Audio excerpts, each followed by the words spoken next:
Olá, amigas e amigos do canal Eros e Thanatos, seu canal em psicanálise. Prazer mais uma vez estar com vocês, falando aqui sobre psicanálise, né? E gostaria de desenvolver como tema hoje da nossa discussão, do nosso vídeo, a questão dos estudos de psicanálise, né? Estudos e formação em psicanálise, tá? Bom, pedindo que vocês puderem divulgar o nosso canal, se inscreverem, dar o like se vocês gostam dos vídeos, né?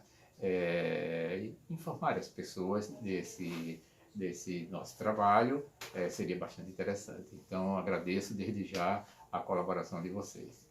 Bom, entrando em nosso tema, eu queria falar um pouco sobre a questão dos estudos e falar também um pouco dos grupos de estudos, dos cursos que eu dou, né, a despeito dessa temática, né, a leitura dos temas teóricos e conceituais, clínicos da psicanálise. Bom, o interesse por estudar psicanálise ele pode ser diverso, aliás, sobre qualquer tema que as pessoas se debrucem sobre eles, né? Na ciência, na literatura, na filosofia, enfim, né?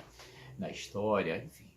Então as pessoas podem ter interesses diversos, que seja o de ter um entendimento do que seja psicanálise, da importância, porque talvez elas trabalhem em área que a conexão com a psicanálise seja importante do ponto de vista das contribuições teóricas da psicanálise, e com isso elas possam fazer conexões com suas próprias formações. Isso acontece muito, né, muito comumente, né?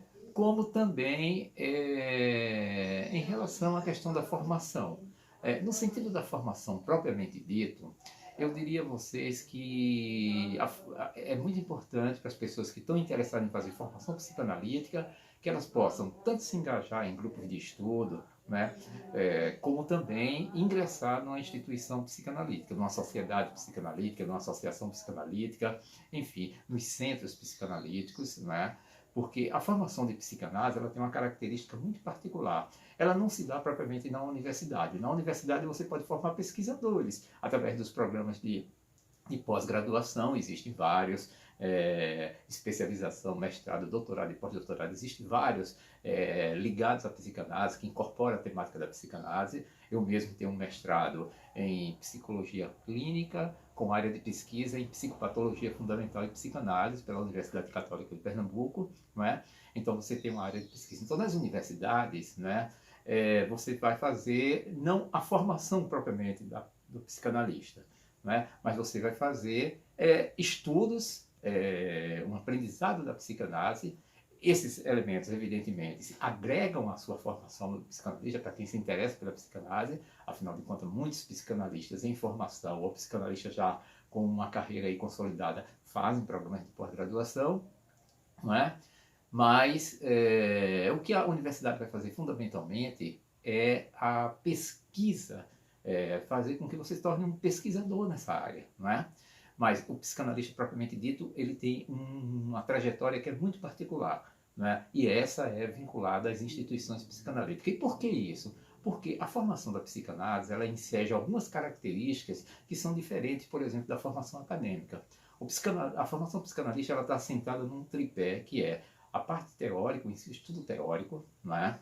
Que tem dinâmicas dentro das instituições, diferente do que são as dinâmicas da psicanálise, da academia, da universidade, né? Formas de avaliação e que também são diferentes das que se tem tradicionalmente nas universidades. Então, esse é um dos eixos da formação do psicanalítico. O estudo que é permanente, né? Enquanto o sujeito estiver interessado pela psicanálise, ele vai estar permanentemente vinculado a estudos, informação, enfim, né? O outro elemento desse eixo de formação é a supervisão clínica, né? O psicanalista, dentro da instituição que ele está, ou em outra instituição afim, ele pode encontrar um psicanalista para que possa acompanhar nos seus estudos clínicos, na medida que ele se autorize a fazer os atendimentos. Se ele é psicólogo, ele atua lá como psicólogo e vai ter um acompanhamento de um psicanalista. Se ele não for psicólogo, ele vai se autorizando, na medida que ele está dentro da instituição psicanalítica, né, nos processos que cada instituição tem seus processos de formação e, consequentemente, ele vai tendo acompanhamento de um psicanalista da instituição, né, ou de um ou outro psicanalista de uma outra instituição que tiver um vínculo teórico com a base de formação de cada instituição, porque as instituições elas estão montadas geralmente em bases teóricas de determinados teóricos da psicanálise, como Freud, propriamente dito, nas escolas mais freudianas, ortodoxas, Lacan, as escolas lacanianas, as escolas ligadas a Melanie Klein, a escola kleiniana, as escolas ligadas a Winnicott, né, e outros psicanalistas teóricos que, partindo da base de Freud, trouxeram contribuições e essas contribuições deram uma dimensão de escolas de formação psicanalítica. Tá? Então, isso é uma característica da formação psicanalítica e do vínculo que cada uma das pessoas fazem quando buscam a instituição. Né? Então, você tem esses dois elementos aí já citados, e tem um terceiro elemento que forma esse tripé desse eixo de formação, que é a análise pessoal. Né? E isso é uma característica da psicanálise. O psicanalista, para sua formação, não basta apenas a compreensão teórica, o conhecimento teórico.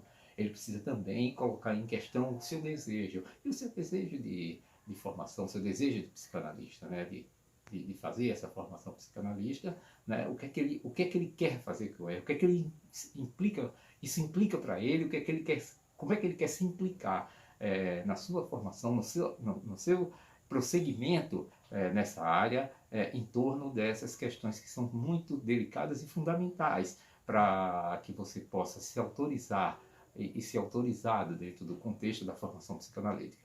Então, a todas as pessoas que se interessam por formação, eu sugiro que busque instituições psicanalíticas, é fundamental, porque é ali que se faz. Né? Hoje tem surgido aqui alguma ideia de cursos de formação de psicanálise em faculdade, mas isso não é reconhecido pela comunidade psicanalítica, tradicionalmente. Né? Então é uma coisa que precisa ser discutida. Em alguns países essas questões já foram mais amadurecidas. Aqui no Brasil ela voltou com uma certa volúpia, agora recentemente, mas o processo de formação psicanalítica não é propriamente na universidade, mas a universidade é um parceiro muito importante na formação, tanto no processo da formação, no sentido de que psicanalistas que estão vinculados a associações e instituições psicanalíticas vai dar um plus nas suas carreiras, nas suas formações, como também na formação de pesquisadores em psicanálise. Essas variações de dizer assim, por que é uma instituição psicanalítica e não na academia, isso tem a ver com a estrutura de discurso. A estrutura de discurso da psicanálise e da formação psicanalítica, ela tem características que é diferente da estrutura de discurso que existe na universidade. Né? São coisas diferentes. E a estrutura de discurso é um elemento muito importante do processo da formação do analista. O analista, a psicanálise, ela é um método discursivo, é um método clínico, investigativo, um método discursivo. Ela tem características próprias. Lacan, por exemplo, em um de seus trabalhos formidáveis, ele lançou os chamados discursos da psicanálise. E ele enumera primeiramente 4 discursos, né, que são o discurso do mestre, o discurso da histeria, o discurso da universidade e o discurso do analista. Né? E posteriormente ele vai observar um outro discurso, que é o discurso do capitalista. Esses discursos eles trazem variações do ponto de vista da construção da psicanálise, da construção institucional da psicanálise e da construção também, com isso ele elabora também as construções institucionais e discursivas de outras modalidades, de outros segmentos de formação, como na área de ciência e na área acadêmica, tá? Mas ele é muito importante para distinguir o que é propriamente a formação do psicanalista, tá? Bom, agora, concomitante a você ingressar na instituição psicanalítica, se esse for o seu desejo de formação, também não é necessariamente uma pessoa ingressar na instituição psicanalítica para ter formação da psicanálise, no sentido de se tornar um psicanalista, mas para estudar, pesquisar também. Você pode frequentar, muita gente que frequenta as instituições psicanalíticas, se associam às instituições, se filiam às instituições psicanalíticas, não tem necessariamente o desejo de se tornar um psicanalista. mas tem um desejo de estudar a psicanálise. Isso ele pode fazer dentro de uma associação psicanalítica, isso pode fazer concomitantemente com psicanalistas experientes em fazer grupos de estudos, cursos, né? Eu, por exemplo, na minha trajetória de formação, que eu fiz no Centro de Estudos Freudianos do Recife, o CEF, né? Eu fazia paralelamente, e já até antes de entrar no CEF, grupos de estudos com psicanalistas experientes. Buscava eles e estudei lá. E mesmo depois que estive no CEF, posteriormente quando eu saí no CEF, eu também fazia essa movimentação. Isso é muito bom, porque agrega, né? Você tem leituras diferentes, de pessoas diferentes, que vão acrescentando no seu processo de formação. Bom, por hoje, eu introduzo essa questão do estudo da psicanálise, tocando basicamente na questão da formação do psicanalista. Nos próximos vídeos, eu quero poder falar um pouco das minhas ofertas de cursos e grupos de estudo em psicanálise, tá? E eu vou deixar isso para o próximo vídeo. Um grande abraço e até o próximo.